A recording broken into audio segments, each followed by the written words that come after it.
ये हैं किंगफिशर चिड़िया, जो अपने उड़ने की रफ्तार के लिए जानी जाती हैं। लेकिन इसकी चोंच बड़ी होने के कारण ये अक्सर पेड़ों में जाकर फंस जाती हैं। दरअसल ये अपने शिकार को पकड़ने के लिए अपनी पूरी रफ्तार से उड़ती है।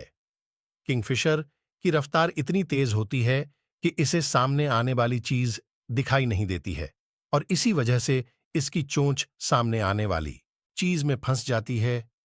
किंगफिशर पक्षी अपनी चोंच पेड़ों से निकालने की बहुत कोशिश करती हैं, लेकिन नोखिली होने के कारण उसकी चोंच बहुत अंदर तक फंस जाती हैं और वह पेड़ में फंसी रह जाती है।